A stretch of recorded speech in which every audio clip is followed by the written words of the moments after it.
Ashley and Mike Spear were new parents in the summer of 2010, enjoying their first child, a 1-month-old son. And, you know, they give you all this help in the hospital, and then you get home and you're all by yourself, and you're like, now what? Now what?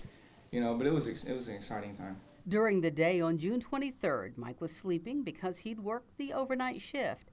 The baby was resting in the living room.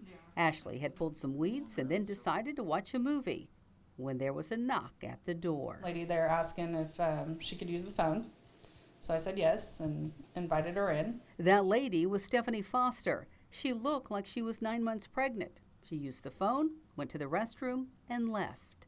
But then she came back asking to use the phone again. She came around the side of the couch and said I couldn't get a hold of him and I'm really sorry to do this, and she pulled a gun out and then put that in my face while simultaneously taking a knife out. The women fought. Foster stabbed Ashley 4 times.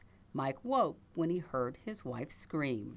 I heard that scream for a long time after that. That was probably one of the hardest things for me to get over. Mike held Foster down while Ashley called 911. It was only then the couple learned Foster wanted their baby. She felt like that it would make her husband happy if she got pregnant and they had a child. Vigo County Prosecutor Terry Modisett handled the case. So she faked a pregnancy and then got to the end where she had told her family that she was going to be induced.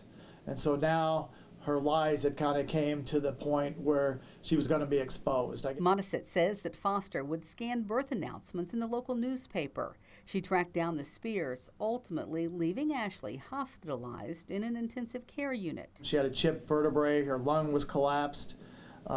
She's had scars as a result of it. I mean, she had nerve damage in her arm, so significant injuries as a result of this. But it was not just physical injuries that Ashley and Mike had to overcome. There was a lot of bitterness for a long time.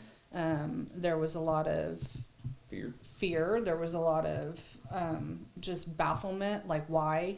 The couple leaned on their faith and each other. They eventually welcomed a second child. This horrific incident has brought us closer together, has made our family closer together. It was a horrible thing to go through, but we've benefited so much. There's been way more good in the aftermath of it. As for Foster, the prosecutor provided no leniency. I just remember how horrific the facts were of the case because, you know, we were dealing with a young couple that had just had their first child. And, you know, the horror of thinking that someone would try to take your child and end up hurting the mother. What do you want the victims to know? That I'm sorry. Foster was sentenced to 28 years in prison.